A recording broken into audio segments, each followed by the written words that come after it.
you take them one at a time, running back, we don't think the 2 first-rounders, Dalvin Cook or Leonard Fournette. Cook might be there. McCaffrey won't. Where you got Cook has a lot of the same. The third one, right. Cook has a lot of the same issues that that Foster has. Except like people like his football character a lot, and we know that's what you know. But I remember you mentioned this last week. He fumbles the ball. He fumbles the ball. There's injury stuff with him, and he didn't actually test great. Like his testing measurements, which matters to the Chiefs, weren't. Like his spark score is not good, which makes me. But boy, again, on the hoof, you watch him. Boy, looks the part of a really game changing back. If you draft him, he's the kind of guy that can help the offense take another level, take another step. Not a good D-line draft. So can you explain the context of Jay Howard? How does that factor into this or not factor into this? What we know is that they felt good enough about the prospect of him being healthy for the season to guarantee his contract, $2.5 million of it on the 3rd day of the league year. And something's happened between now and then to change that and make them reliant upon another team signing him to get $2.5 million of that back at cap space. That's $5 million of dead money. That's a lot. He was released with a failed injury designation, failed physical designation. So you're assuming they don't think that the hip is coming along as fast as it needs to contribute this year. There could always be other factors there. I have not found what those factors are, at least good enough to report it. But all I'm saying is, it's a very good chance I do think someone's going to sign him because this interior D-line draft. I mean, I got Jonathan Allen and Malik McDowell with first-round grades, and that's it. And McDowell has problems, and I don't think he'll be there because Caleb Brantley's another guy kind of he dislodged a woman's tooth, so he's not going to he's not problem. Yeah, it's kind of not ideal, right? So. There's just not a whole lot there, and I don't even think McDowell will be there. What's the interior D-line rotation right now? They're going to go Chris Jones. Obviously, they're going to go Benny Logan. Yep. And they're going to go Alan Bailey, which is pretty good. Yeah. Except for the fact that defensive linemen in this league get beat up. And 99 to back them up, Nunez Roaches. So that's an okay for, right? But, they're going to get hurt, and then, you get beyond that. Now you're talking about Jarvis Jenkins again. And you're talking about T.J. Barnes and... that's fine, but you could probably use another body there. I don't. You're going to have a developmental type guy unless they take my guy Tomlinson in the 3rd round. I actually think he could play some snaps in those early. I think that'd be a good pick actually, somebody like that. But just know that you're not getting no pass rushing juice there. That's an early down back kind of guy. So, cornerbacks, there's some guys here. Well, actually, I don't want to shift to there yet. Are you guys on board with Cook? Where would you be if he was on the board? Would you prefer the quarterbacks? I would. What about you, Blair? I would. I do think corner is a position of need and can be upgraded. I think if the right corner was there, that's where I would go. I think they're going to get screwed by a couple of John's old buddies. Reggie McKenzie in Oakland. Take Kevin King, all right? And then, or Adoree Jackson, or Dory, in Seattle too. And they're going to be corners in the 2nd and 3rd round this year. This is a really good corner draft. I don't know if I would go for Tre'Davious White in the 1st round. I got a 2nd round grade on him. Really natural corner from LSU. He just doesn't tackle. He just business decision guy. He's done. He just doesn't want it. Yeah. There's times on tape where he's near the pile. He's just literally done. Kevin King secretly does that too. King is a big guy. He's a Sean Smith guy, 6'2", 200 pounds, moves really well for his size. But he's a bit of a pile inspector too. You know what I mean? The false hustle pile inspector.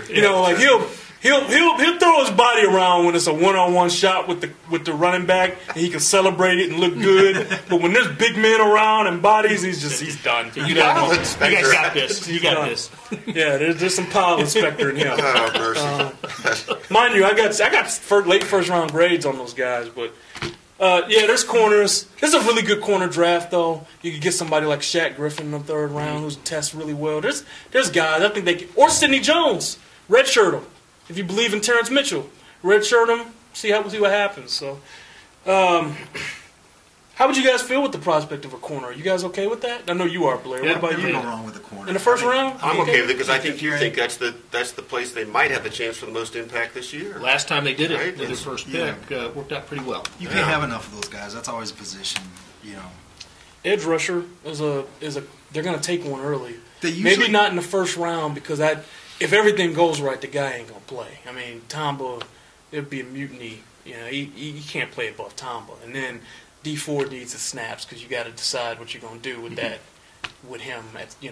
And then Justin Houston, obviously. So I do think an edge rusher is needed. I do think one in the top 4 rounds is. This is a great edge rusher draft too. and that would absolutely fit what John Dorsey's done of sort of identifying needs a year early and drafting them then, which is why I think a quarterback. Go kind of on that same vein. There's some edge rushers on my All Juice team that are going to be there. That might have a chance to be there. That I think might be intriguing. One's Charles Harris from Missouri. There we go. Really From competitive. Lincoln Prep. From Lincoln Prep, local kid. He didn't test as well as Willis, but his tape, my God, when he's allowed to get upfield and not two gap. Great story too. Great background. He wasn't a big prospect coming out of Lincoln Prep. I really like Charles. And really turned himself into this potential first round draft pick. He's also exceedingly confident. Yeah, I think you need that in this league. You need some of that in you for sure. Jordan Willis is a worker bee type from K-State, and he went to Rockhurst High School. Test way better than Harris. Tape probably isn't as good, but as a tester, I think a 4-3 team is going to take him and be really happy with. He's going to work himself into being a really good one of the best. He's had the best postseason of anybody, hasn't he? And he had from the end of the regular season until tomorrow or Friday, he had an incredible bowl game, combine through the roof. His stock he's made a lot of money in the last couple of months. He has, and I had a edge rusher go to the Chiefs in my 3rd mock draft. My 4th one is coming out today, tomorrow. Please click on it. 4th mock draft. Yeah. Count them, 4. You guys think that's bad? God, 3 years ago I did 8. Really? I sliced it and we're making fun of that? We're going to make fun of the 4? This is Really? the sane version of Yeah, he's really refined the process down to It is the same version of me. 5 guys watching 20 tapes on Hey, each. I'm going to defend myself as much as you defended yourself about the Hollywood. Listen, do you know what I did 3 years ago? I had extensive reports on 15 guys at position. I did 23 cornerbacks that year. Yeah. I'm doing 5 now. So I think we've calmed it down a little bit. Am I still watching the tape? Yeah. But I'm not writing them up, it's a difference here. You know what I'm saying? Good Lord. That was about as effective as your Hollywood, for the record. I want you to know that. All right, so we can take some questions now, but I do want to throw it to the room because I've kind of shifted this conversation to the areas I think they're going to go. What is interesting you guys about this draft? Let's have a free-flowing moment here. What do you guys want to talk about? What's coming? What intrigues you about this draft and what the Chiefs could do? I want to hear from Vahe, actually. I'm going to put you on the spot. Boy, I got very little, Terez. I got little to begin with, but little that we haven't talked about. Look, I think, though, that the question of the day really is, to me, less about the exciting thing to talk about is the quarterback, but I really do think, what can they do to make themselves go to that next step, right? That's what it's got to all be about right now. I think that's to win the home playoff game. To win the home playoff game. And so what is that? And the more I think about the things you've said, I keep thinking more about reinforcing places where you've got somebody that's dynamic now. Yeah. And that the cornerback thing strikes me, although like you said, you can get into probably the 2nd and 3rd round with a guy that's going to help you. But it wasn't cornerback that got him beat against Pittsburgh, was it? Well, No, Wow. it was an Achilles. Yes, an Achilles, and Ooh, that's true. well, right. So which is available to be drafted. Yeah. Yes. All right, I'm going to put you guys on the spot. All right, fine. If Chiefs take Reuben Foster at 27, thumbs up or thumbs down? Is I'm good. is one of those quarterbacks available? Let's say all 3 of them are gone, except for Kaiser. Let's say Kaiser's available. All right. Let's say Watson's available. let's say Mahomes, just real quick. Watson or Mahomes. Okay, Watson or Mahomes. Yes. Yes. Take them. Okay. Take them over Reuben Foster. Okay, all right. I got one for you. Okay. One position we haven't talked about at all is wide receiver. Should the Chiefs be I don't satisfied? even need to. No? I don't even need to. You're set with, you're good with what's there and what's in the draft? You know, at some point, you've invested a lot of time in Chris Conley learning this verbiage. No receiver's going to come in here and pick up the verbiage quick enough to really make a difference. You know, stop with the receiver stuff. And you expect Macklin to be better. Tyreek Hill, they're talking about having a bigger role. Tyreek Hill needs the ball more. Travis Kelce. Yeah. Listen, Travis Kelce got the ball enough. Tyreek Hill and Macklin didn't. Why would you bring another diva target up in here that needs a rock? Yeah, that's going to make Macklin happy. That's going to go over real well with Kelce. Stop. And I'm actually glad you brought that up because I've seen enough people talking about receiver. Again, it's enough. That's enough. Less return role for Tyreek than this year? More? I think that's why I like Adore. Can do that. He's great at it, too. You want to talk about two swagged out corners? Guys, when I watched Adore Jackson in my scouting trip to the Rose Bowl, insert laughter here, his teammate in the first quarter recorded an interception on the other side of the field. This was near the 20-yard line. This is Penn State's 20-yard line. His teammate got an interception on the other side. Adore Jackson sprinted on a dead sprint from the far side of the field all the way over to the USC band on the other side of the field and started going all the way over. He did it. I saw it.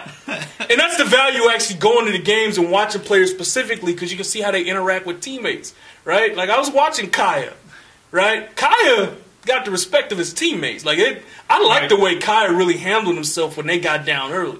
You know, Kaiser, I kind of didn't see a ton. Yeah, he's just kind of, there were times he was alone and stuff. It was kind of interesting. But Jackson and Peters, it'd be like, you would hear we locked down in practice, multiple times. Every practice, if you going to St. Joe and sitting on the hill, you'd be just hearing just constant, we locked down. We locked down. I'm telling you, it would be amazing. There is nobody in the country who does what you do who noticed what you noticed. Well, I was just thinking about that. That is the incredible value of this gentleman right here. Two impersonations, right? When Adore Jackson does it, runs over to the band. This is every other reporter in the press box. This is Terez. You're doing this. I like how you caught this part, too. That is exactly what happened. With the earphones on, though, too. The reason Sam knows that is because he does an impression of me whenever Marcus Peters does anything. So, it's Marcus Peters punted the ball. I thought you were going to punted it this time. That was great. I thought you were going to die when he punted it. I thought you were done. You couldn't believe it. I was so happy. The second punt. I've never seen you so happy.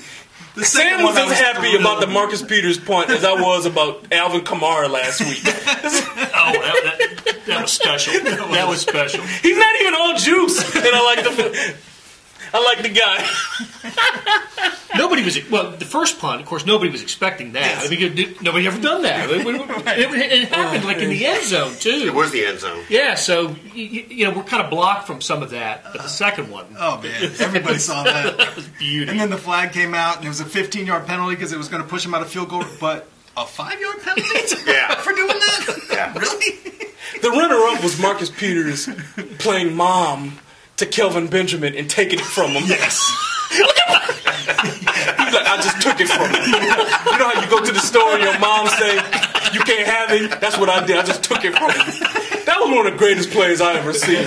He went up to a 6'5", 240-pound hoss and took the ball from him. Just snatched it. That was a crazy win. I think back at that game and the Falcons game. No business. No business winning those games.